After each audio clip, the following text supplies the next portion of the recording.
great to see those people that are here in the sanctuary, and as always, those people that are joining us on Zoom. Hello, splendid people in your boxes. You look great. Good. Wonderful. So I'm going to share a few of the things that are happening at Richmond Hill United Church. Please have a look at the newsletter and on the website to find out some more.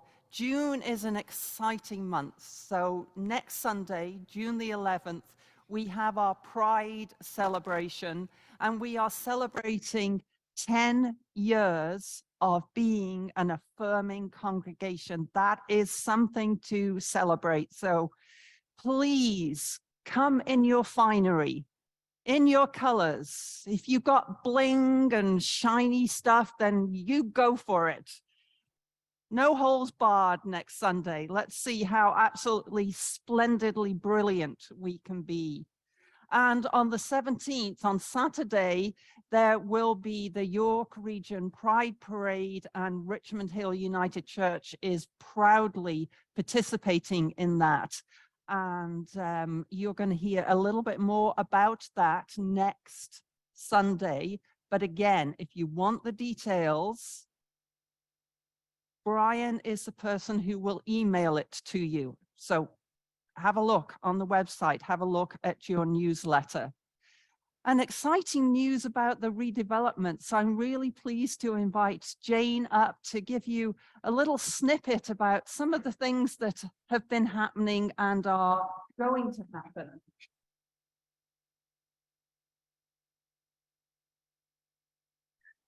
Good morning, everyone. So I did put something in the newsletter, but just to give a very quick update. So at the last annual meeting, you know, we were not quite as happy with our progress because we'd been having some struggles around the whole how we're going to finance this redevelopment, and that hasn't completely gone away. However, our redevelopment team on April the 20th met with staff from Kindred Works and Savira from Capital and Cultural Consultants, and we were encouraged to learn that our project has been a focus of effort and significant conversation between Kindred Works, the United Church Foundation, and Shining Waters Regional Council to try and move the project forward on the condition that we make a financial contribution at the beginning of the project. And we, of course, did inform them that we've already made significant contributions. But at the board meeting on May the 10th, after a presentation by Jane Rideout and on behalf of the redevelopment team, the board approved up to $23,500 from the Special Gifts Fund to cover phase 1 of the project next steps, which would be undertaken by an architect to provide a cost estimate for the new building and an information package that would be instrumental in providing information about the scope of the project for various stakeholders. So if you recall, what we're talking about is really a restoration of our historic sanctuary and removal of the CD building and replacement of that with a new, wonderfully accessible cultural and community space. There's lots of decision making to be done. We're not charging ahead without talking to the congregation, and this is we're moving, which we are encouraged about. Lots of things to be determined yet, but we are committed to keeping you in the loop, of course, and so they'll expect to hear lots more from us. But please read the more detailed information in the newsletter. Thank you. Thank you so much, Jane.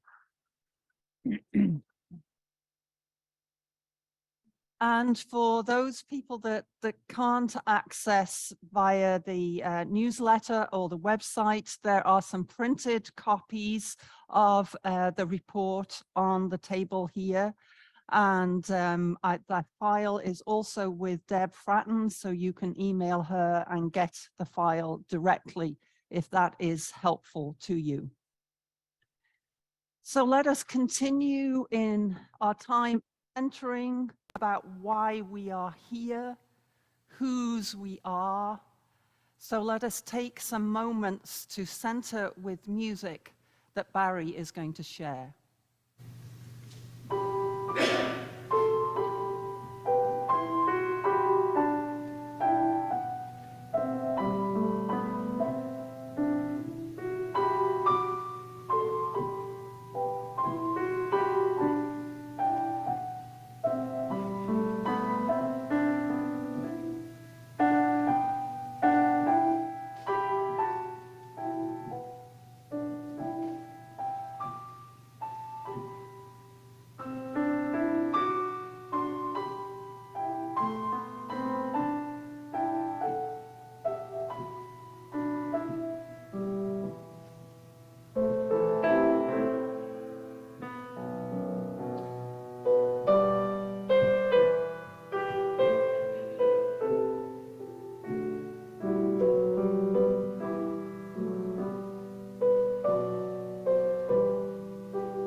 And now Emma and I are going to light the community candles.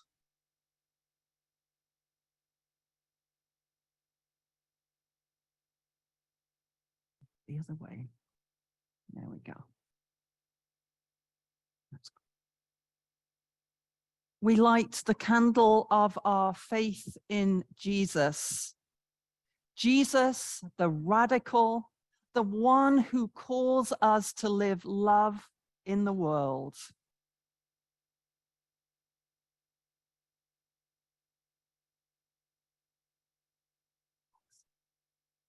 And we light the candle of affirmation, whose light draws the circle wide and says that everyone is welcome in this place.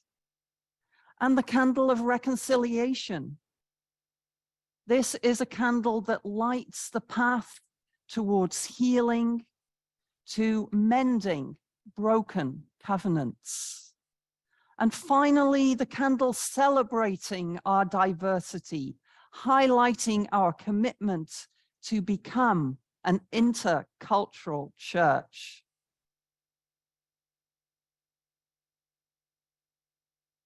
Thank you.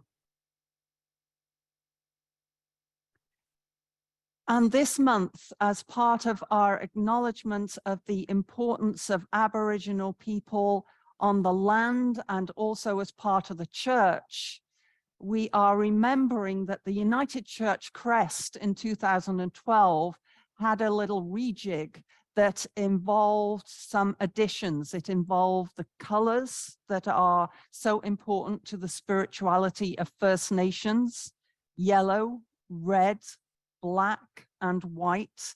And this Now the crest now has a Mohawk phrase, and this is what we are going to share together in acknowledgement, because this phrase means all my relations. It means we are all connected in creation.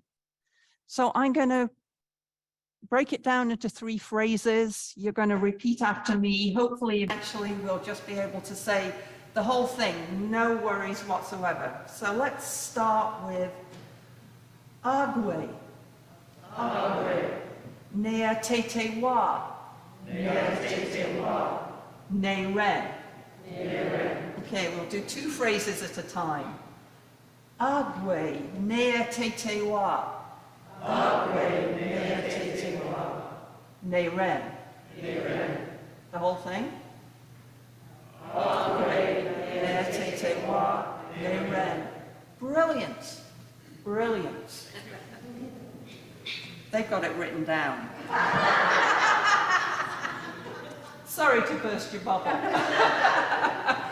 I intentionally have not put it up on the screen so that we can try and have, what is it? It's not a visual memory, is it? Anyway, we can remember it. Spoken, oral? Auditory. Auditory, thank you. So let us join together in the call to worship. It will come up on your screen.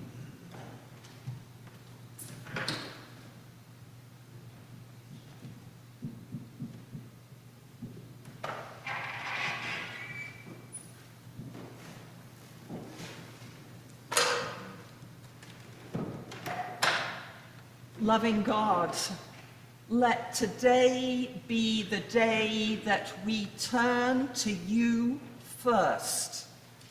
Before we get distracted by constant things and forget that you are ready for us. You are ready to soften every hard place and lift what weighs heavily. We are here, open to your love, ready for worship. As we continue in prayer, heart of love, source of all kindness, teacher of the ways of goodness, you are hidden in the pockets of daily life, waiting to be discovered. Heart of deepest peace, center of tranquility, resting place at the core of our being. You are waiting always for our return. And in this time of worship, may we turn to you once again. Amen. And as we turn our attention to that mysterious sacred presence that is among us, not only when we worship, among us in all that we do, let us sing together the hymn Voices United 372, Though I May Speak.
The love of God is not mentioned once in the book of Acts. Nowhere will you find that phrase, love of God. So you might be wondering why, in a worship series that's entitled Overarching Love, I'm choosing passages from Acts. Excellent question. Well, let me tell you what the book of Acts does talk about. In the main, it's a book about stories of the evangelizing and the preaching of Peter, the Apostle Peter, and that happens in Jerusalem, and Paul. And both of those emphasize the forgiveness of sin. But the book of Acts also contains accounts of how the early Christian communities lived, how they lived their faith, what it is that they continued to do to follow in the footsteps of Jesus. And it is in these actions that we will be looking for examples of that love that Jesus not only spoke about, but lived. So I'm going to invite Julie Horn to come up. She's going to share a little bit more background and share a passage from Acts.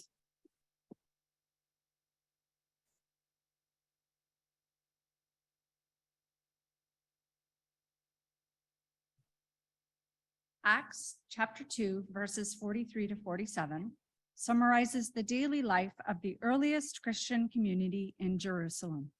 The account follows directly on the story of Pentecost, where the Holy Spirit had been experienced powerfully, not only by the gathered remaining followers of Jesus, but also by many others in Jerusalem. The response was tremendous. 3,000 people were baptized and joined the Jerusalem Christian community. This week's passage describes life within this community. Everyone around was in awe. All those wonders and signs done through the apostles, and all the believers lived in a wonderful harmony, holding everything in common. They sold whatever they owned and pooled their resources so that each person's need was met. They followed a daily discipline of worship in the temple, followed by meals at home, every meal a celebration, exuberant and joyful, as they praised God.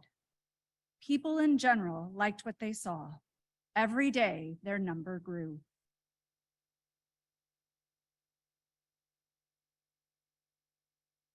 And the choir are going to help us to get into that theme of love. This is a piece where the words are written by Jonathan Martin, and he writes about at the shadows of the dawn, in the silence where there is song, when hearts are weak or spirits strong, remember love.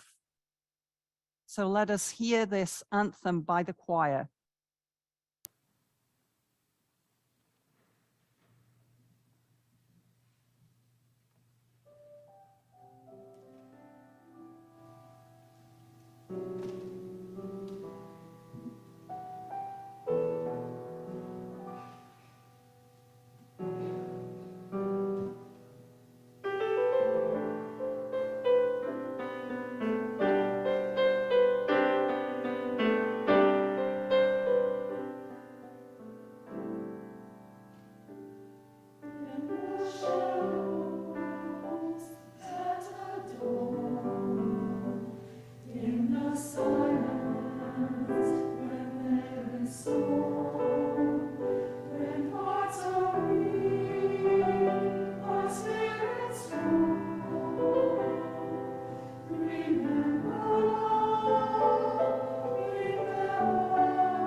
That was perfect. Thank you.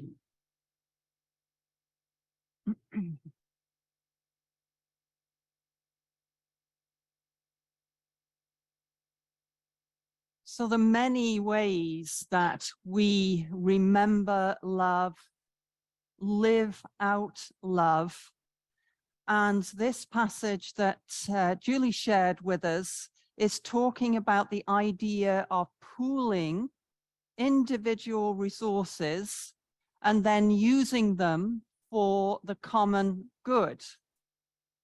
And that sounds very Jesus-like, doesn't it? You know, let's share and let's make sure that people have what they need. That idea of pooling resources and sharing is never mentioned again in the book of Acts. So it's kind of, okay, what was going on at that time, and was there a bit of a shift?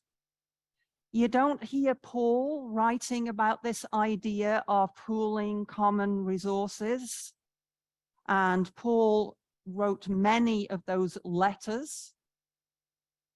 So maybe one of the things that happened is that the belief of those very earliest followers of Jesus, those people that still remembered Jesus, those people had a belief that Jesus was going to return and that this would happen in their lifetime.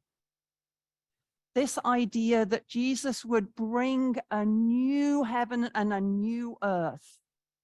And this was going to happen quite soon. So in that context, selling everything that you had, living communally made sense.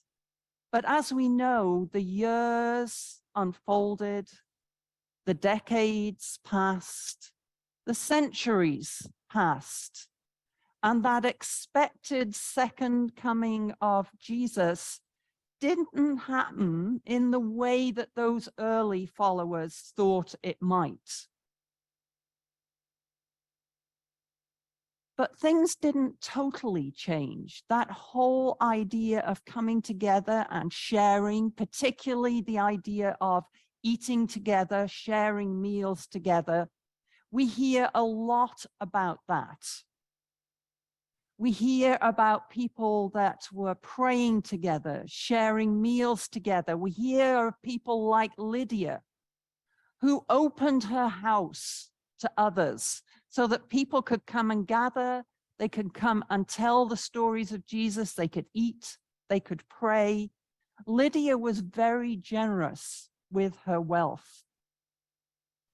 And the exuberance and joy that we hear about in that early passage in Acts perhaps is tempered a little bit by the reality of life, the reality of everyday living.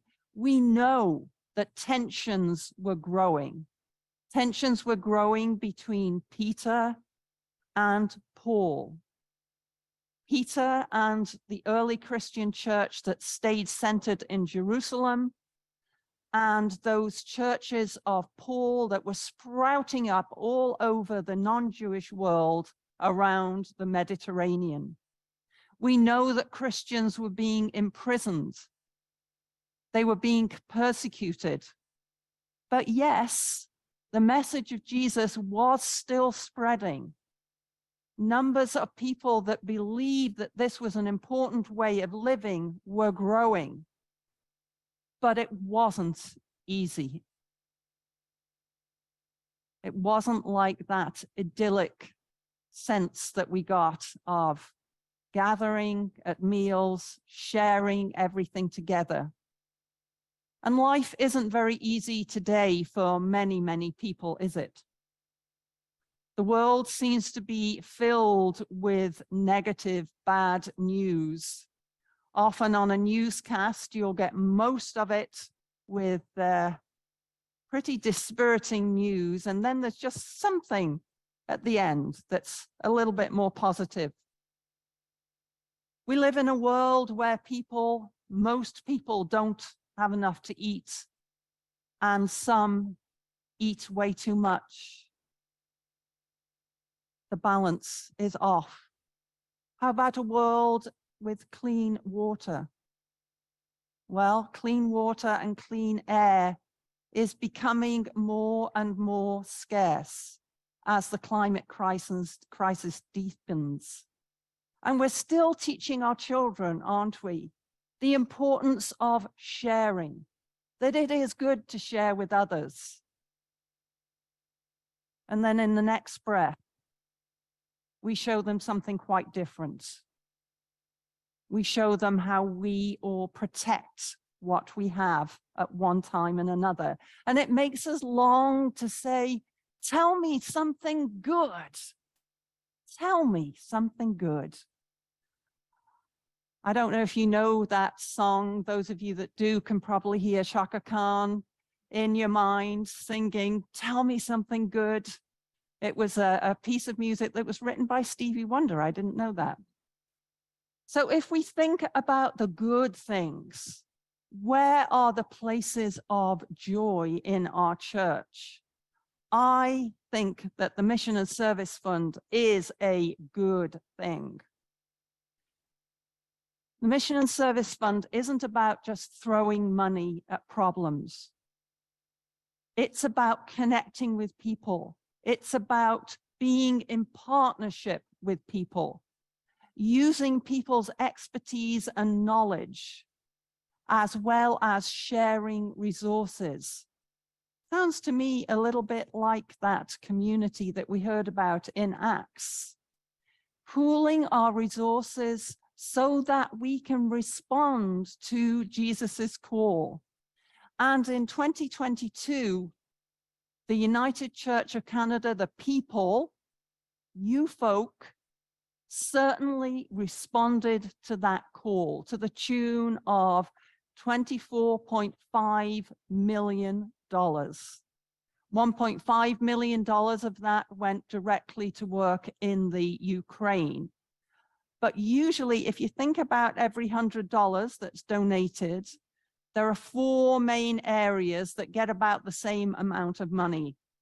Around about $18 out of that $100 goes to global work.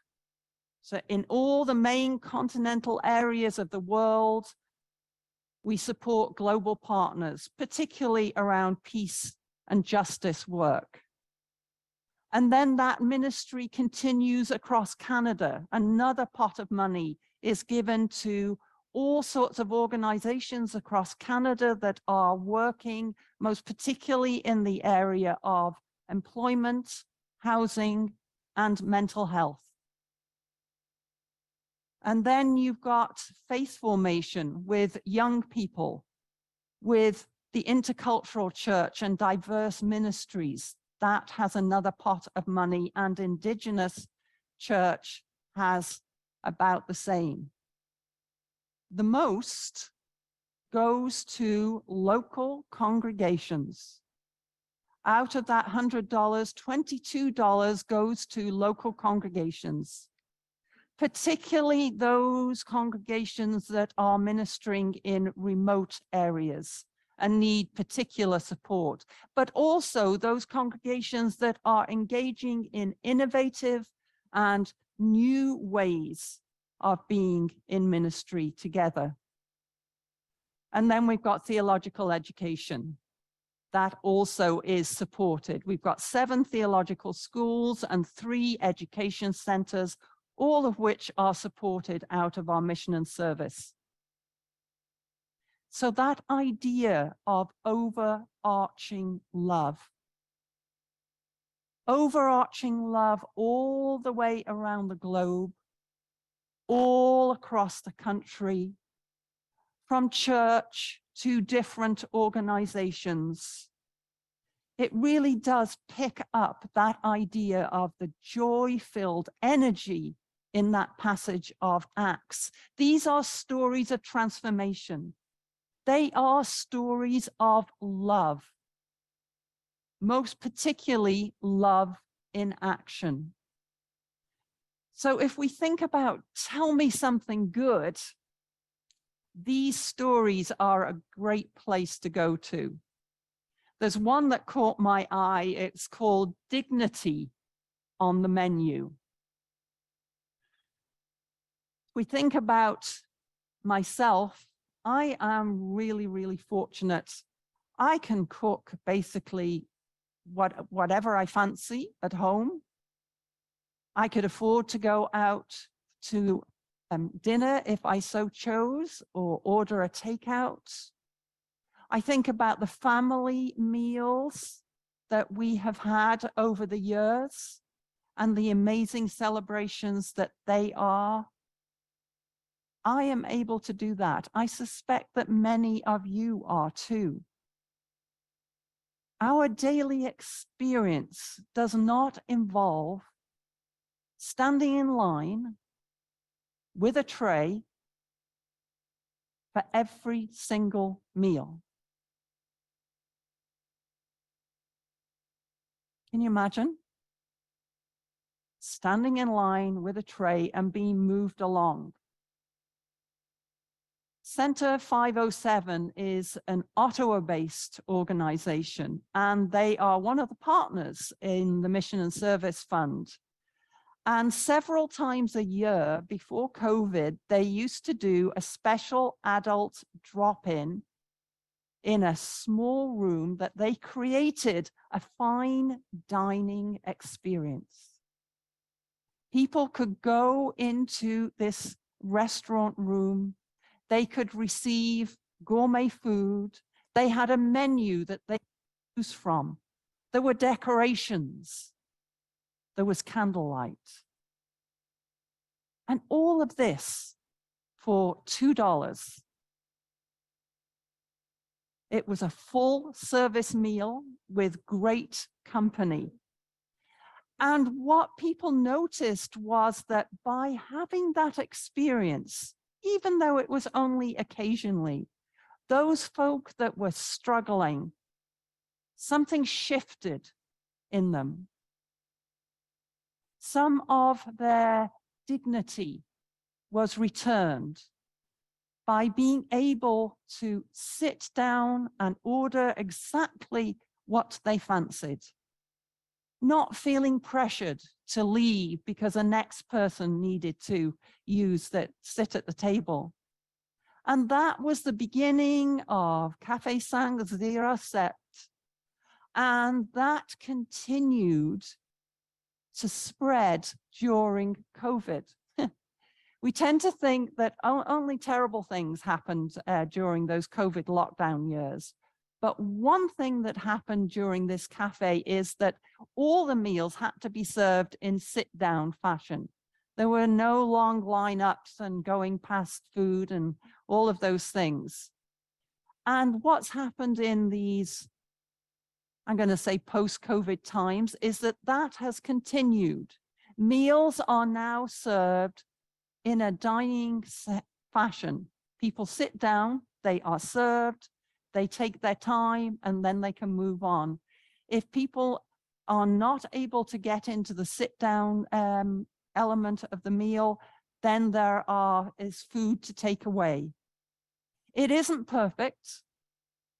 There's a whole lot more that can be done, but it is a start.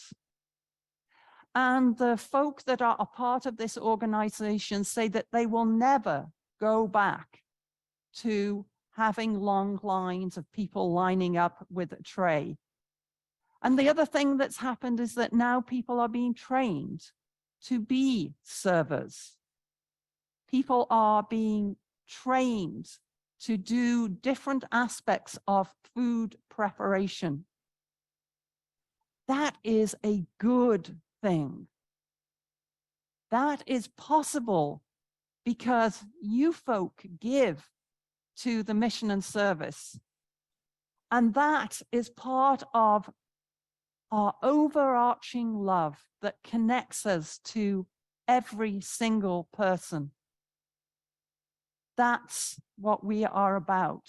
That's what I believe Jesus is calling us to do, to enact that love. Yes, we need to sing it, we need to speak it, but we need to live it as well.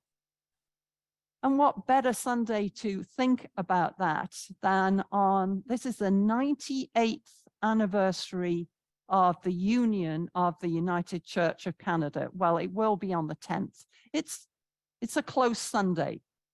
98 years. That is a wonderful thing to celebrate, and we can look forward to the 100th, can't we? That is going to be spectacular, I am sure.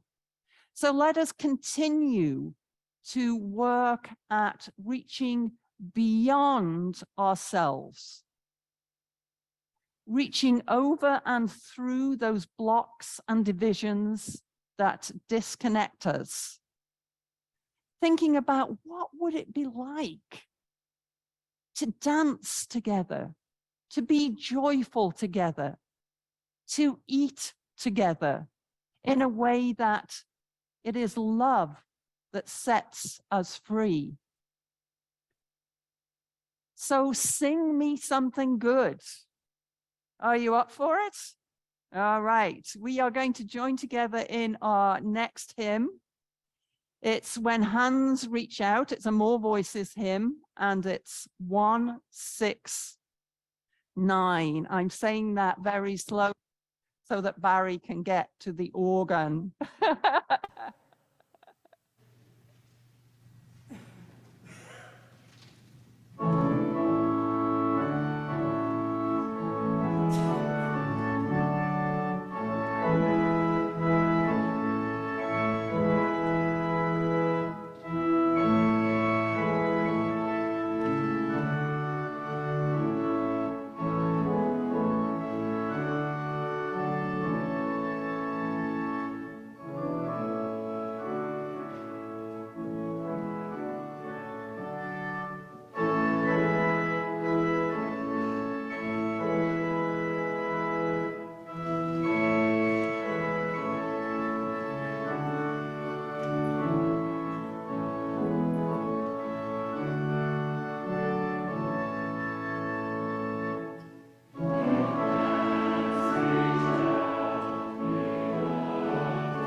as we prepare to take our offering, about how we can be part of that overarching love. What is it that we can do in our lives? Part of it for sure, and we are very grateful for your offerings to Richmond Hill United Church because it enables the ministry of this place to happen. So let us give from our pockets, but also from our hearts. Our offerings will now be received.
I now invite Doug Loworth to lead us in the prayers of the people.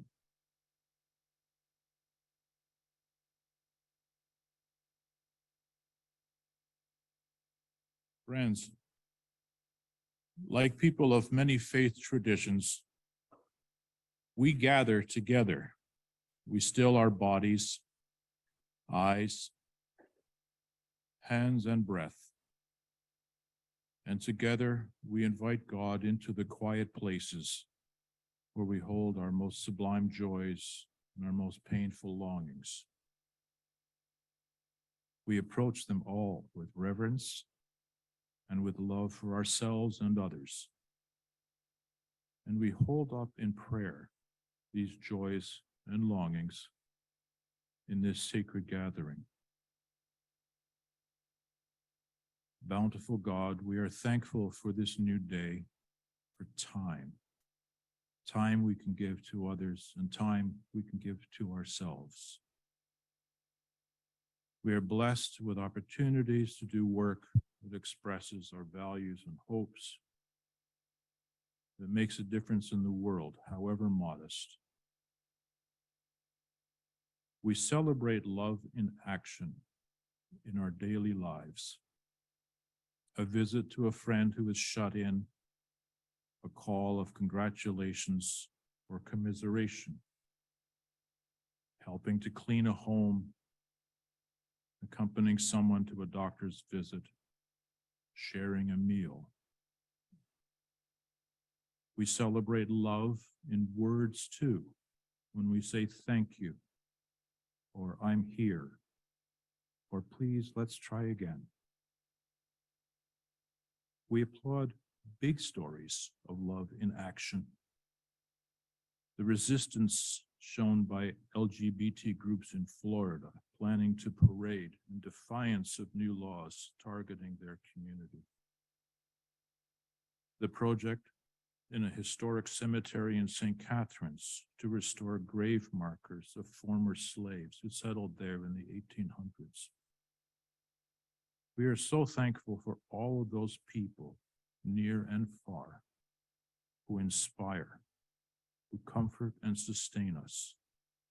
And in silence for a few moments, we lift up some of their names in this prayer.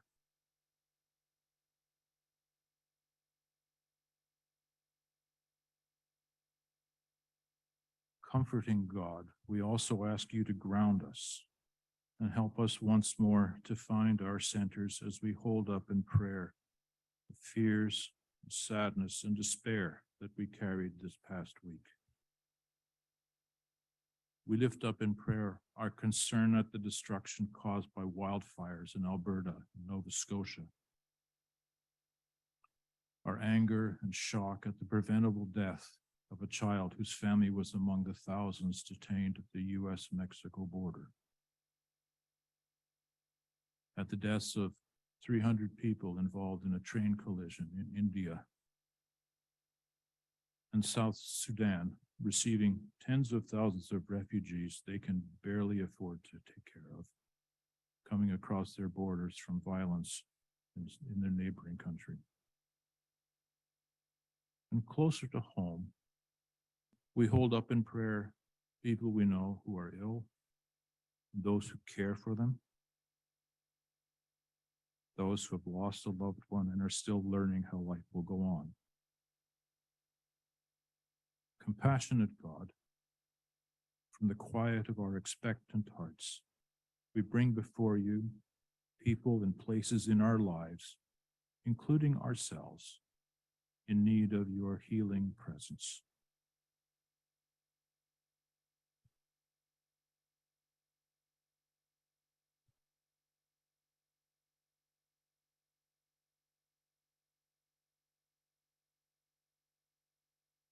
Constant and present God, as close as our breathing, be with us in the week ahead with its moments of thanksgiving and concern, and keep us in mind that we are not alone, neither in our rejoicing nor in our despair. Now we'll say together a paraphrase of the prayer of Jesus found on your screen.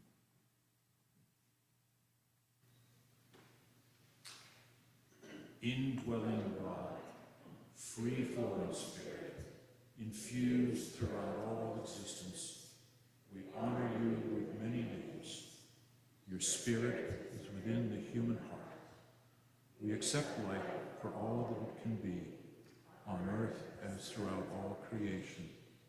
May we continue to draw sustenance from this earth, and may we receive forgiveness equal to our own. May we move from separation toward union, to live in grace with love in our hearts, forever and ever. Amen.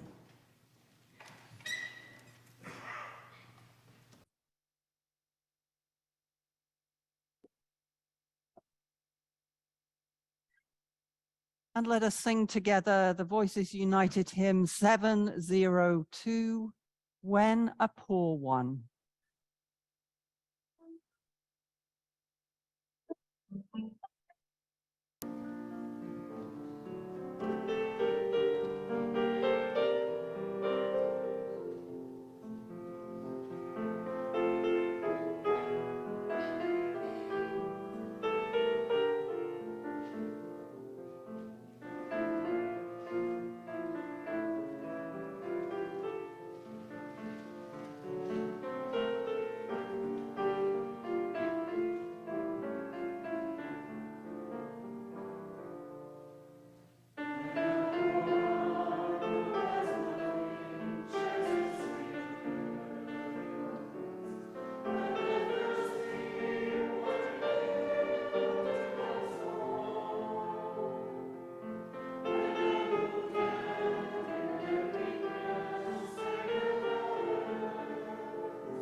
We have been blessed for these quite a few months now with returning to coffee time twice a month. And I am so very, very grateful for those people that signed up, remembered how to do making coffee, where the cups are, all of those good things, so that all of the rest of us could enjoy that time together. And those people that brought along goodies, and it's just been wonderful to do that again. I just want to remind you that in June this month, we are celebrating with coffee and cake on the 11th and the 25th.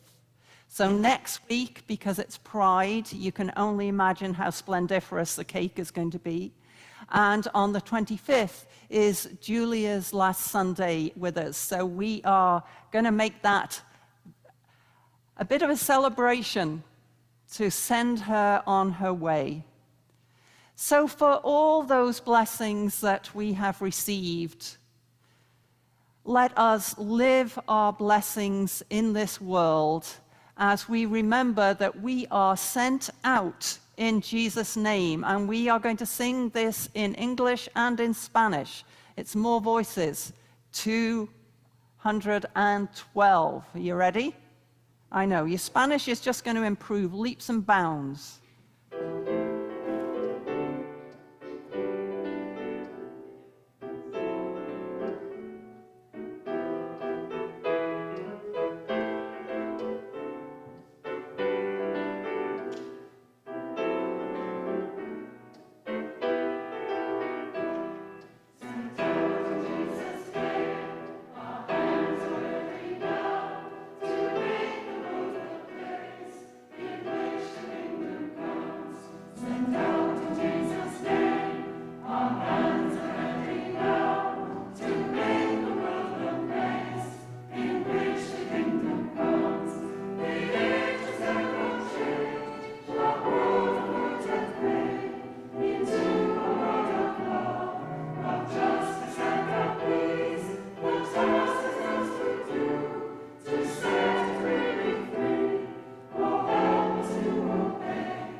Awesome, you just get better and better. I invite you to take a seat and receive the postlude from Barry.